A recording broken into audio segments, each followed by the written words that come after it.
Magandang umaga po. Attorney Rowena Guanzon po dito sa Usapang Matino.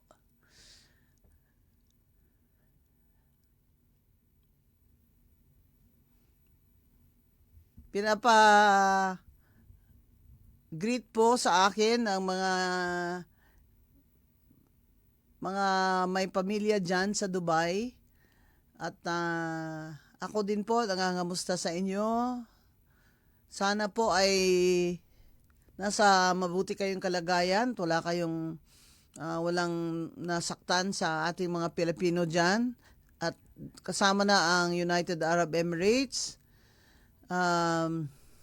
Nakita po namin sarado ang airport kaya hindi po kayo makauwi. Ang border din ng Turkey ay congested na. At nakita ko yung report ng mga Facebook, si Eloy Bugris, kasi Ilongga yan, pina-follow ko siya. Nakikita ko yung iba, pinapakita yung view sa mga condominium nila na mayroon namang activity, may mga sasakyan naman sa gumagalaw sa highway. Pero syempre days ago nagsimula na po silang mamili ng mga pagkain sa groceries at hindi po natin alam kung hanggang kailan itong digmaan ng Iran versus Israel and US. At kung hindi po natin alam kung hanggang kailan, dahil hindi naman po susurrender agad ang Iran. In fact, that's why binomba niya yung Dubai, yung airport, binomba niya yung ng Iran ang US Embassy sa Dubai. At nag-exchange na sila, nagtitirahan sila ng mga missiles ng Israel. At kahit sa Dubai at sa United Arab Emirates ay tinitira ng missiles ng Iran. Ang kabutihang palad lang po dahil sa ready naman dahil mga mayayaman naman po silang mga bansa.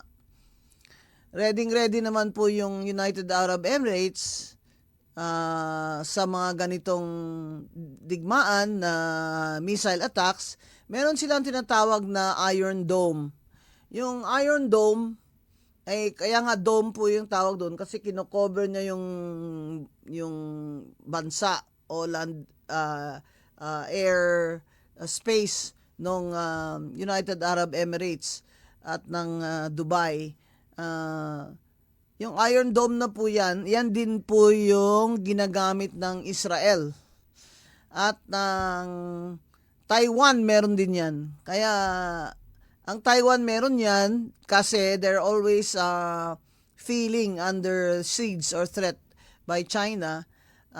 Pagkaalam ko nung pumunta ako doon ng eleksyon nila, yan makikita nyo po sa screen, no? Yung mga missiles na nilo-launch, yan galing sa mga bases ng Iran from strategic points. Yun pong Iron Dome na yan po yung bumili rin ang Taiwan yan dahil sa kanilang takot na takot silang i-attack sila ng China. Halos di pa lang po sila, ilang kilometro lang po ang Taiwan sa China. So, ang nakita kong data, it's around, nung punta ako sa Taiwan, it was around $1 billion.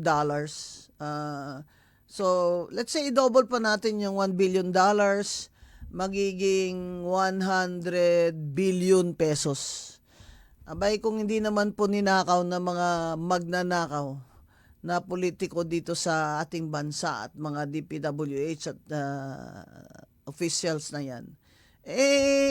Sa 1.9 trillion na flood control projects na binulsa nila yung grabe talaga, sakit ng loob ko dyan. Nakabili na kayo ng Iron Dome na yan. Tapos sasabihin sa atin ng ating armed forces na ready na sila. world class na ang Philippine Armed Forces. Kaya ayan, tingnan niyo po sa screen kung na may TV po kayo diyan, internet. Yan makikita natin yan yung mga naglo-launch sila ng missile strikes. And syempre, inabot nila ang Dubai at ang UAE kasi, Iran is in the Middle East, hindi ba? Ang Iran po, ayan po ang dating Persian Empire. Alala niyo po? Yung Persia. Naalala niyo po yung sine na Sparta 300? Yun. Yan yung Persian ruler ay natak niya yung mga Spartans, di ba? Yan. The Persian Empire. Ngayon po ang tawag diyan ay Iran. Now, maalala ninyo, alam niyo naman ito ang Israel at US, lagi po ang magkakabit yan. Hindi lamang po dahil sa trade at economic reasons, tsaka IT. Nako, the best kaya ang Israel sa IT. Hindi lamang po doon, kung hindi, napakarami pong taga-Israel ang mga ninuno at mismong mga industrialist dyan at malalaking negosyante. Lalo na sa kalakalan ng diamonds, yung mga Jews ng Israel. Malaki ho silang donor sa mga eleksyon dyan sa Amerika. Kaya talaga pong ang interest ng Amerika at Israel ay kakambal. At kaya itong away na ito, digmaang ito, nagsimula talaga ito ng Israel, inattack na po niya ang Iran. Kasi ang dahilan ng Israel na ang Iran ay merong nuclear weapons enrichment program na pag nabuo niya ito ay talagang pupulbusin niya ang Israel. Kaya po inunahan na ng Israel. Pero 'di ba ito lang March nangyari ito, 2026. Pero noon pang 2025 ay may mga skirmishes na ito. Nagsisimula na po yung alitan. Kaya to stop Iran, sabi ng Israel at US, from continuing with its weapons enrichment program, ay inunahan na po nilang inattack ang Iran. Kaya ang Iran naman po, dahil syempre may kakayahan din siya, nag-strike back ng mga embassy ng Amerika. Ayan, inaabot sa Dubai.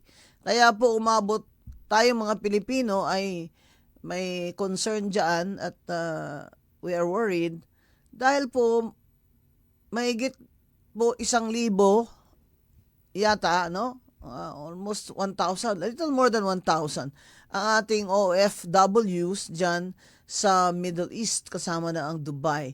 Ayan, kung titingnan po ninyo mapa ng Iran, andyan po, katabi niyang Iraq. Dati po noong 1980 to 1988, nag-Iran-Iraq war din, di ba? 8 years yung digmaan na yon. Itong digmaan ngayon, di natin alam kung hanggang saan, hanggang kailan. Ngayon, katabi ng Iran ay Kuwait. Marami pong Pilipino sa Kuwait, Bahrain, Saudi Arabia, at Dubai. Kaya po, simula pa lamang ay tinatanong ko na, ano na ba BBM? Ano ba ang sa 4 billion mo na ang daming Pilipino, Qatar, Oman, ang daming Pilipino diyan.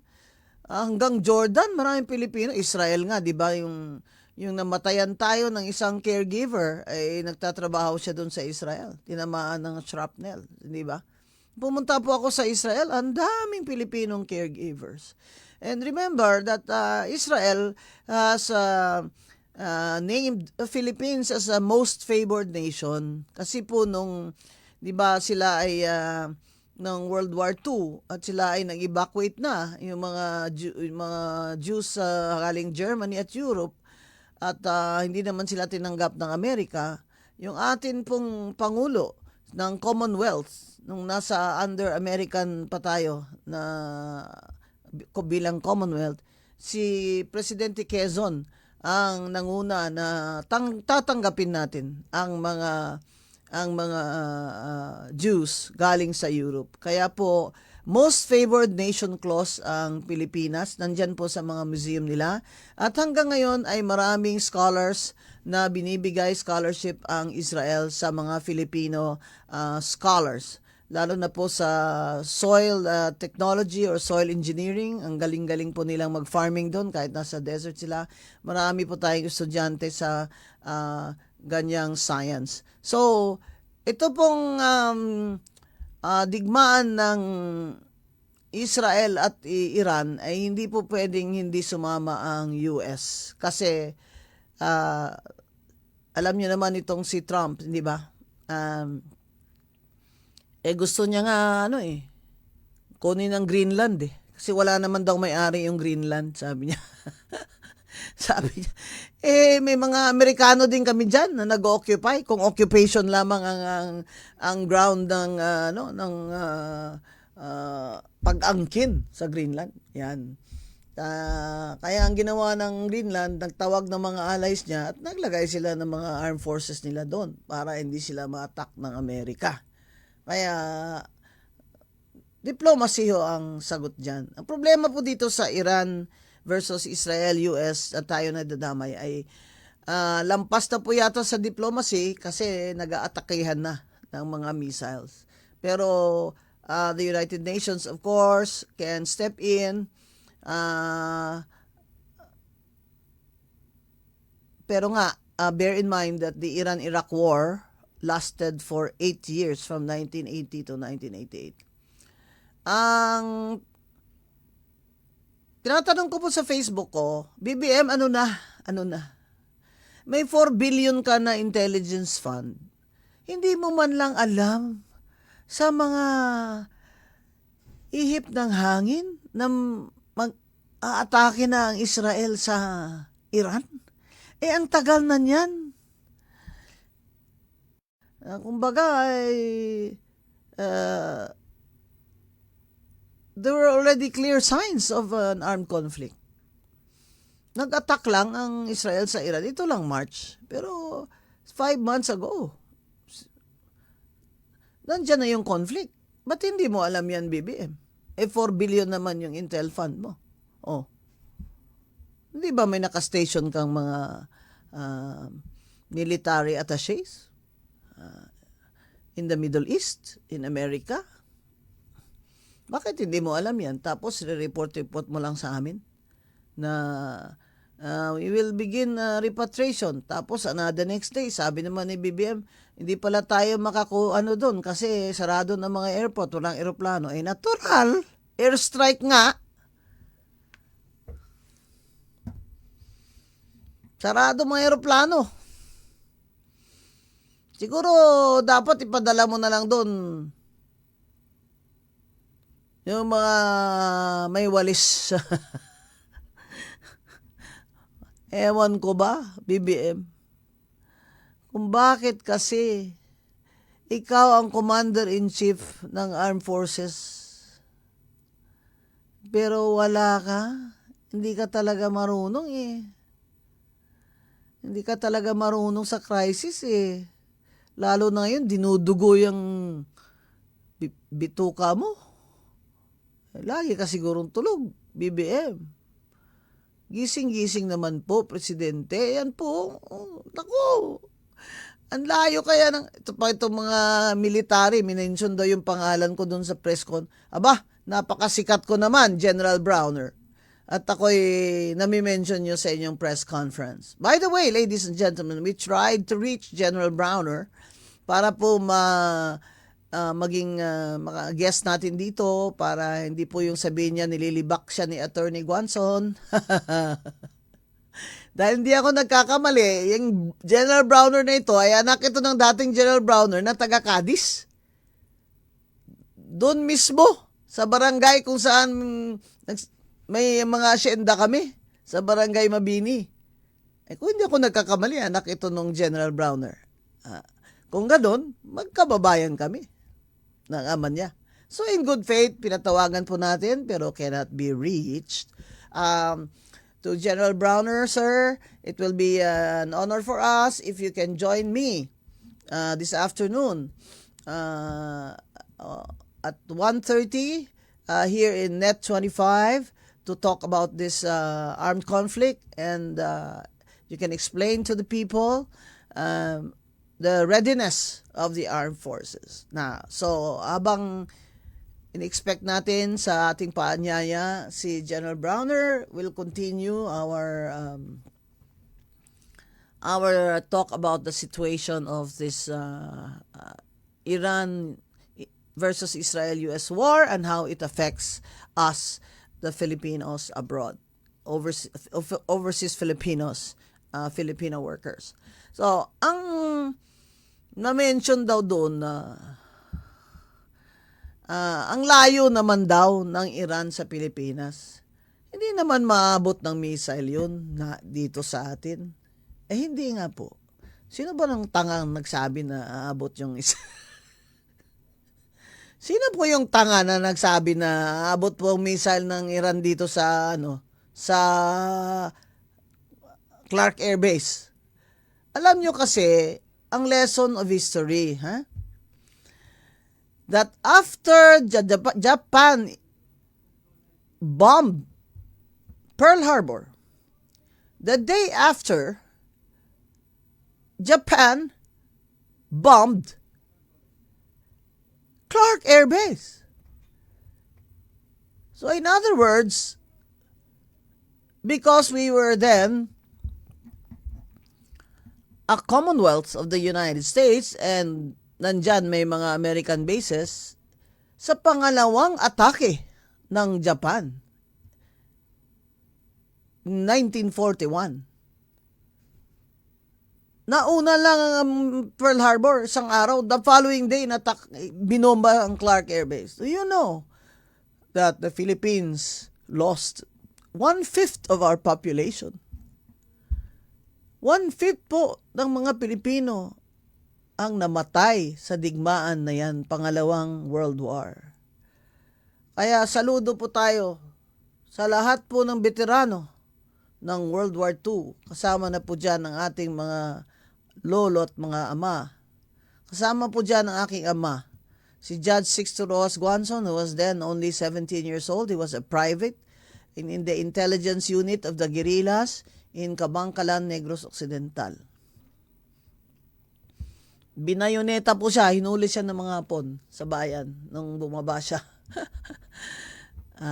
Pero obviously, buhay naman yung tatay ko. Katapos ng digmaan, pumuntang Silliman University and became the first summa cum laude of Silliman University in 1950. Sixto Rojas Guanzon. Kaya po yung mga Veterans Bank, sana po ay suportahan natin dahil dyan po ang ating mga veterano ay nagbabangko at baka may mga shares of stocks pa po mga veterano nyo dyan. Ngayon, ayaw natin na madamay tayo dyan sa mga digmaan uli. Di ba? Hindi lang yung nangamatay yung mga kaanak natin, kundi yung kahirapan, tsaka yung panggahasa ng mga Pilipina, panggahasa ng mga Hapon at mga sundalo nilang Koreano. Nung araw po, ang gera o digmaan ay man to man. Hindi po ba? Kasi on land. Until America recruited German scientists, created the atom bomb. Oppenheimer and company created the atom bomb, and to stop the war once and for all, airplanes of the U.S. Air Force, one of them named Enola Gay, dropped atom bombs in Japan. Hanggang ngayon po, masakit pa yan isipin. kahit po hindi po tayo Hapon, na yung digmaan ay nangamatay din sila. Diba? Kaya ito pong US, Israel versus Iran. Ano po ang consequence nito sa ating mga kababayan at sa ating bayan? Yan po, yung OFWs natin ngayon na nagsisisigaw sa Facebook nila na paano ba kami matulungan dito ng aming gobyerno? Yung embassy nga ng Amerika binomba Siguro nagsara din ng embassy. Saka paano naman po kakayat pang bili ng grocery doon? 'Di ba? Dapat mag-stock up sila kung may pera sila, 'di ba? Kung may laman yung mga bank account nila, alam niyo naman doon na halos bawat sweldo lang nagkakapera. Wala namang padala si BBM, 'di ba? Alam naman niya na mangyayari ito. React lang siya React lang siya, hindi siya nag-prepare. Hindi man natin alam na kung nasaan si BBM ngayon di ba? Basta lang nag-report siya sa TV, but we don't even know where our president is. You know, in times of crisis, dapat yung presidente natin nandito, wala sa New York. Kung nasa New York siya, hindi na po siya makaalis doon. Kaya we want to see Bongbong Marcos real time. Is he in the Philippines? Show him to us. Because in times of crisis, our president must be here in our country to assure us. Ito namang armed forces na nag-press con sila, sinabi nila na General Browner na inutos ni Presidente Bongbong na maganda ang armed forces na pag may digmaan ay makakalaban tayo ang armed forces ng 30 days to 60 days ba yun sabi niya? Alam nyo, General Browner, kaya ko kayo iniimbita dito kasi para ma-explain nyo yan and to assure the people that you are ready to protect us and defend our country. Pero sa labas po kasi ngayon, the way you deliver that message, lalo naman po kaming na-anxiety niyan. Kasi ang alam ko, ang mga digmaan po ngayon ay hindi na po man-to-man combat. Mali na ngayong man-to-man kasi ang dami na hong babae sa army ngayon. Kasi high-tech na ngayon ang digmaan, di ba? Nakikita nyo yung mga sa Amerika, maraming babae. Mga yun sila? Mga mathematician, mga technology experts kasi yung paghanap ng target tsaka paglagay ng mga coordinates para tirahin ng mga missile, nasa computer po yun. Noong araw, hindi pwedeng babae doon, siyempre, di ba? Bigat-bigat nga ng rifle na yan. Hindi po, nakikita niyo po yung mga officers na babae sa Amerika at sa Europe. Ang bit-bit po, may baril, pero may laptop. Yan ang pong digmaan ngayon, hindi na po tao sa tao. Missile na po. Paano naman po tayo? May missile ba tayo? May mga ba tayo? Iron Dome para kontra anti-missile na defense system. Actually, yung Iron Dome na yan, yan yung pag inattack tayo ng mga missile, di ba? Yan po yung nagfa-fire din yan ng mga ng mga missile din para banggain yung mga missile. Kaya kita nyo doon sa United Arab Emirates yata, out of 150 plus missiles, 13 lang yung bumagsak sa lupa. May patay din sila, pero na-minimize. Yan po ang Dubai, meron din Iron Dome. Ang Taiwan, meron din pong Iron Dome. Ang Pilipinas, ano bang meron tayo, General Browner? Kasi kung tao lang, meron tayo, mas marami naman pong hari nawa hindi po mangyari ito sa atin. Pero sigurado na po, tataas ang krudo. Tataas po ang presyo ng gasolina at krudo, diesel. Sabi ni Bongbong, meron siyang reserve ng oil for 60 days. Mr. President, yun nga ang Iran-Iraq war lasted for 8 years. Ito pa, na Iran versus Israel. At saka ang Iran, ang dami ring allies, di ba? At sino bang allies ng Iran? Russia. Kasi source of oil siya ng Russia. Source of oil din siya ng China. Pero worldwide, ang pinoproduce ng oil ng Iran is estimated at 3% to 5% of the world supply. Pero kahit na, siya yung kung siya yung kumbaga, kung yun ang trading partners niya, nakakommit na yung oil niya doon sa kanila. Ibig sabihin, hindi sila mababahala na mauubusan sila. Kasi biggest trading partner po ng Iran ay China. Ulitin ko po, ang biggest trading partner ng Iran ay China. Hindi naman po talaga aabot dito ang missile ng Iran. Pero ang biggest trading partner niya ay China. Palagay ko naman, hindi naman magigera ang China para lang sa oil ng Iran. Dahil marami din siyang source of oil sa kanya. Sa sarili niyang lupa, kaya ngayon nga, di ba? Marami na silang minerals na mga bagong minerals na discovered nila. Hindi po.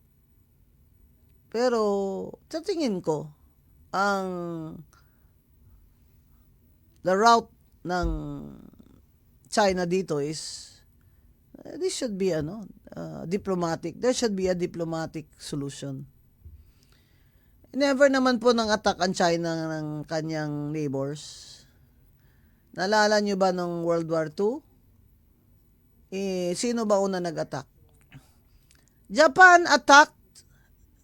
Germany attacked Poland first in 1939. The Jews were there because it was very near Germany. But Japan attacked in Asia, attacked Nanking first in 1939. Japan attacked China first. That's why you read that book, The Rape of Nanking. Yan yung pati mga bata na infants pinagbabayoneta ng Japanese Imperial Army. Part yan ng studies namin sa comfort women issue na hanggang ngayon ay hindi pa rin nare-resolve in an official capacity ng Japan na siyempre, hindi na inaamin ng Japan that it was their military policy to have comfort women, have sexual slavery, to comfort, quote-unquote, their soldiers. So, balik tayo sa, yun nga ibig ko sabihin, hindi naman nag-attack ang China sa neighbors niya. Siya naman una in-attack ng Japan, di ba? Ngayon, itong mga nandyan sa Kalayaan Island, sa Spratlys, ganyan, yung yung attack dyan, yung water hose. Di, water hose nyo rin sila. Kasi bawal magpaputok yata ng baril . So nobody starts, an armaments war. Diba? Dapat boxing na lang . Boxing, doon sa, sa dagat. Maglagay ng raft. Tapos araw-araw may boxing. Boxing ba yun? Araw-araw may boxing, may bunong braso. Hindi po nakakatawa yung pero alam niyo naman ako, 'di ba? Masyado po akong yung utak ko . Gusto ko talaga ma-entertain yung sarili ko with visual images of how can a conflict be imagined some other way. Ito pong problema natin ngayon ay yung OFWs natin. Yan po sana ang tutukan ni BBM at ng kanyang administration. Kasi pag sinabi mo po na dagdagan mo ang pera ng military, abay tuwa ang military dyan pag may digmaan. Dami nilang pera niyan. Additional budget yan. Pero mangangamatay naman yung mga tao natin, yung mga kapatid natin, pamilya natin, di ba? At saka, ayaw ko po yung sinabi ni BBM noon na pag nag-attack ang China sa Taiwan ay hindi naman tayo pwedeng tumingin lang. Magpapadala din siya ng mga sundalo natin sa Taiwan. BBM, hindi mo naman gera yan. Ba't yung mga kaanak namin ipapadala mo dyan, ipapatay mo dyan? Gera yan ng Amerika at Taiwan. Ayan ka na naman. Kasi nga, hindi magaling magdesisyon itong si BBM eh. Lalo na itong crisis, hindi siya bagay sa crisis. Now, this may be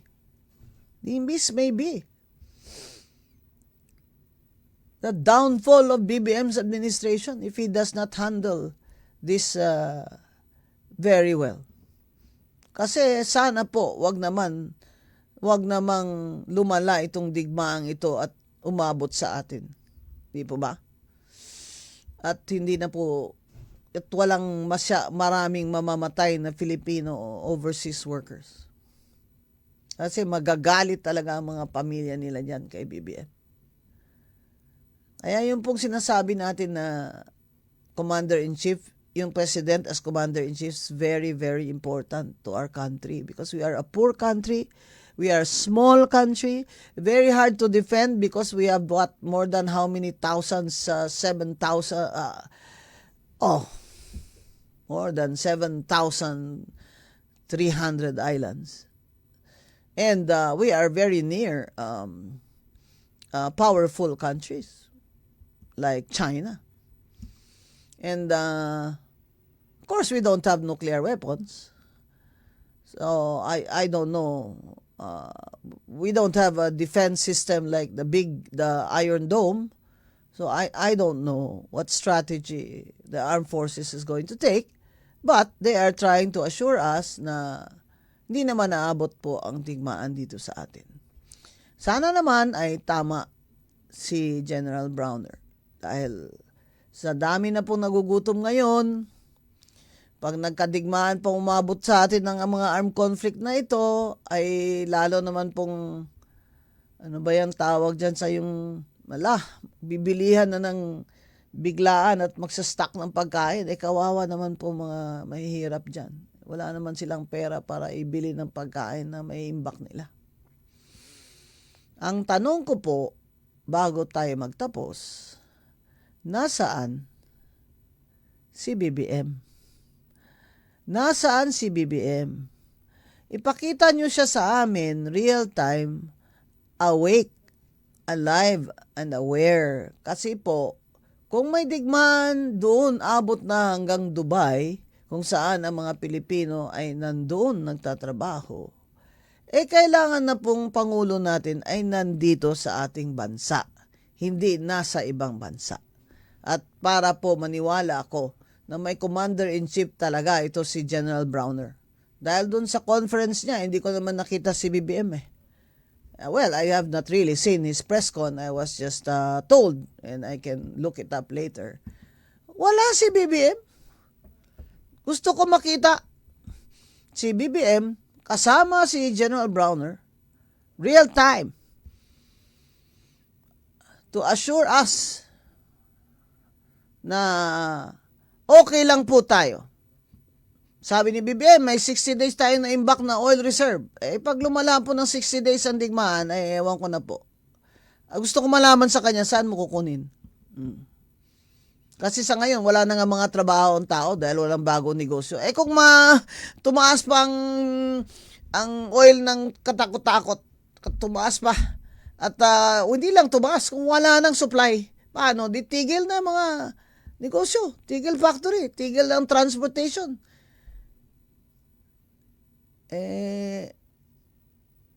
Kalahati pa sa Pilipino ay nakakaranas na po ng gutom ayon sa survey.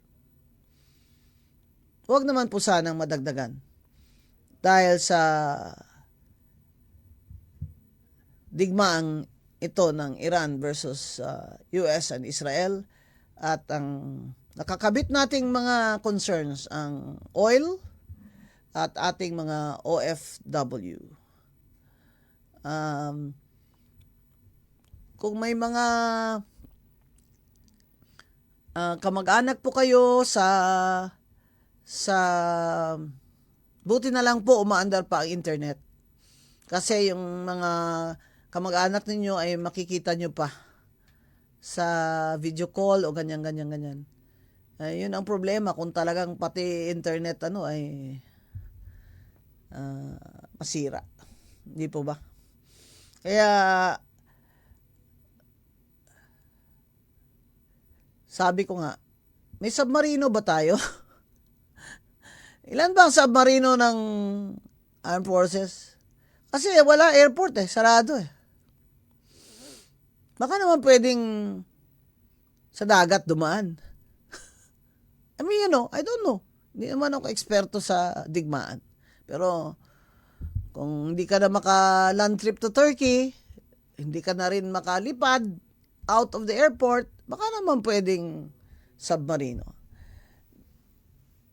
Sigurado iniisip na yan ngayon ng armed forces natin. Ang tanong ko lang, nasaan si BBM? Sa crisis na ito, kailangan ang Pangulo natin ay nakikita natin that he is in command as Chief of the Armed Forces of the Philippines.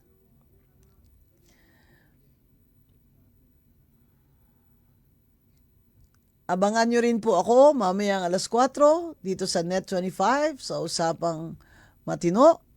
Baka sakaling si General Browner po ay magpa-unlock sa atin at may interview natin.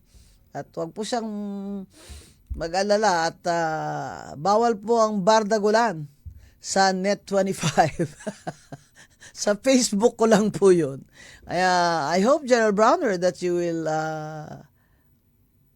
honor us and Net25 by accepting our invitation to be our guest via Zoom today at 1:30 taping for the 4 o'clock show of Usapang Matino. Bawat Miyerkules po sa Radyo Agila, alas 10 hanggang alas 11 ng umaga at alas 4 hanggang alas 4:30 ng hapon. Sana po ay masubaybayan nyo ako, si Attorney Rowena Guanzon, dito sa Net25 at Radyo Agila 1062 KHZ. Maraming salamat po. Ito po si Attorney Guanzon, ang inyong lingkod dito sa Usapang Matino ng Net25 Radyo Agila. Maraming salamat po. Hanggang sa susunod na Miyerkules. Salamat po. Malinaw na diskurso, matinong argumento, makabuluhang talakayan. Ito ang programang nagbibigay boses sa katotohanan. Usapang Matino with Attorney Rowena Guanzon.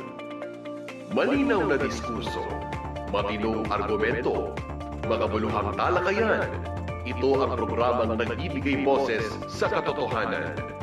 Usapang Matino with Attorney Rowena Guanzon. EBC, Eagle Broadcasting Corporation.